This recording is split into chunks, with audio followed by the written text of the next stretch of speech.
ಹರಿಹರ ಪಂಚಮಸಾಲಿ ಪೀಠದ ವಿವಾದದಲ್ಲಿ ಸಹೋದರರ ಸಮರ. ಹರಿಹರ ಪಂಚಮಸಾಲಿ ಪೀಠದಿಂದ ವಚನಾನಂದ ಶ್ರೀ ಪದಚ್ಯುತಿ ವಿಚಾರಕ್ಕೆ ಸಂಬಂಧಪಟ್ಟಂತೆ ದಾವಣಗೆರೆಯ ಪ್ರತಿಷ್ಠಿತ ಕುಟುಂಬದ ಸಹೋದರರ ಲೆಕ್ಕ ಕೊಡಿ ವಾರ್ ಮಾಜಿ ಸಚಿವ ದಿವಂಗತ ಎಚ್ ಶಿವಪ್ಪ ಮಕ್ಕಳ ಮಧ್ಯೆ ಫೈಟ್ ಶುರುವಾಗಿದೆ. ಮಾಜಿ ಶಾಸಕ ಎಚ್ ಶಿವಶಂಕರ್ ವರ್ಸಸ್ ಎಚ್.ಎಸ್. ನಾಗರಾಜ್ ಶಿವಶಂಕರ್. ವಚನಾನಂದ ಶ್ರೀಪರ ನಾಗರಾಜ್ ವಿರುದ್ಧ ಮಠ ತೊರೆಯೋದಕ್ಕೆ ವಚನಾನಂದ ಶ್ರೀಗೆ ನಾಗರಾಜ್ ಒಂದು ವಾರ ಗಡುವು ಕೊಟ್ಟಿದ್ರು. ಮಠ ಖಾಲಿ ಮಾಡದಿದ್ರೆ ಭಕ್ತರನ್ನ ಕರ್ಕೊಂಡು ಬರೋದಾಗಿ ಎಚ್ಚರಿಕೆಯನ್ನು ಕೊಟ್ಟಿದ್ದಾರೆ. ಮತ್ತೊಂದು ಕಡೆಯಲ್ಲಿ ತಾಕತ್ತಿದ್ರೆ ಖಾಲಿ ಮಾಡಿಸಿ ಅಂತ ಎಚ್.ಎಸ್. ಶಿವಶಂಕರ್ ಅಣ್ಣನಿಗೆ ಮೀಸಲಾತಿ ಹೋರಾಟದ ಲೆಕ್ಕ ಕೊಡಿ ಅಂತ ತಮ್ಮ ನಾಗರಾಜ್ ಹೇಳ್ತಿದ್ದಾರೆ. ಕೂಡಲ ಸಂಗಮ ಪೀಠದ ಜೊತೆ ಗುರುತಿಸಿಕೊಂಡಿದ್ದಂಥ ಎಚ್.ಎಸ್. ಶಿವಶಂಕರ್ 2A ಮೀಸಲಾತಿ ಹೋರಾಟದಲ್ಲಿ ಸಕ್ರಿಯವಾಗಿದ್ರು. ಶಿವಶಂಕರ್ ಅವರು 2A ಮೀಸಲಾತಿ ಹೋರಾಟಕ್ಕೆ ಎಷ್ಟು ದುಡ್ಡು ಎತ್ತಿದೀಯಾ, ಯಾರ್ಯಾರಿಂದ ಅಕ್ಕಿ ದವಸದಾನ ಎತ್ತಿದೀಯಾ, ನೀನು ಎಷ್ಟೆಷ್ಟು ಮಾರ್ಕೊಂಡಿದ್ದೀಯಾ ಎಲ್ಲ ಗೊತ್ತು ಅನ್ನುವಂಥ ರೀತಿಯಲ್ಲಿ ಆಪಾದನೆಯನ್ನು ಮಾಡಿದ್ದಾರೆ ನಾಗರಾಜ್ ಅವರು.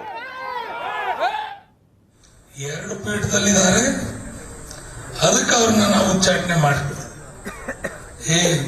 ನೀವು ಗಂಡಸರೇನ ಇವತ್ತು ನೀವು ಬಂದಿದ್ದೀರಲ್ಲ, ಪೊಲೀಸರನ್ನ ರಕ್ಷಣೆ ಒಳಗೆ ಬಂದಿದ್ದೀರಲ್ಲ, ಒಳಗೆ ನಿಮಗೆ ತಾಕತ್ತಿದೆಯೇನೋ ಬರ್ರಿ ಇನ್ಮೇಲೆ ನೋಡ್ತೀನಿ.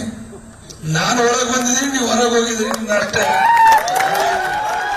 ನೀವು ತಗೊಳ್ರಿ, ಇಲ್ಲೇ ಪ್ರಾರಂಭ ಮಾಡ್ರಿ ಅಂತೇಳಿ ಮೊದಲು ಗೂಟವ್ಗೆ ಜಾಗ ಕೊಟ್ಟವ್ರೆ ನನ್ನ ತಂದೆಯವರು ಪೂಜ್ಯ ಶಿವ. ಗೂಟವ್ಗೆ ಕೊಟ್ಟವ್ರಿಗೆ ಗೂಟ ಇಟ್ಟೋ ಕೆಲಸ ಈಗ ನಾವು ಮಾಡಿಲ್ಲ. ಜಾಗೃತಿ ಆಗಿದೆ. ಸಮಾಜಕ್ಕೆ ಧಕ್ಕೆ ಬಂದ್ರೆ ನಾವೆಲ್ಲರೂ ಸೆಟ್ ನಿಲ್ತೀವಿ ಅನ್ನೋದನ್ನ ಇವತ್ತು ತೋರಿಸ್ಕೊಟ್ಟಿದ್ದೀವಿ. ಸಮಾಜದವರೇ ಆಗಿರಬಹುದು, ಆದರೆ ಆ ಸಮಾಜದ ಆ ಮಠದ ಏಳಿಗೆಗಾಗಿ, ಆ ಸಮಾಜದ ಆ ಮಠದ ಒಂದು ಆಗುಹೋಗುಗಳಿಗಾಗಿ ಯಾವುದೇ ಒಂದು ಪಾತ್ರವಿಲ್ಲದಂಥ ವ್ಯಕ್ತಿಗಳನ್ನ ಇವತ್ತು ಎತ್ತುಕಟ್ಟಂತ ಕೆಲಸವನ್ನ ಮಾಡ್ತಾ ಇದೀಯಾ?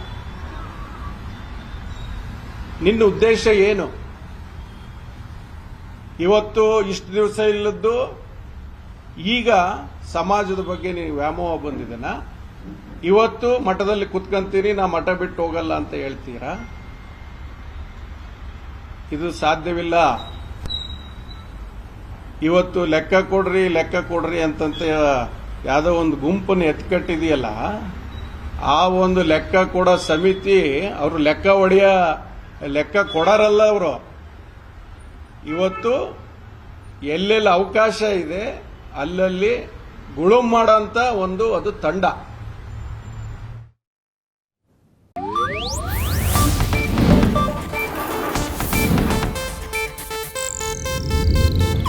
ಇದು ಏಷ್ಯಾನೆಟ್ ನ್ಯೂಸ್ ನೆಟ್ವರ್ಕ್ ಪ್ರಸ್ತುತಿ.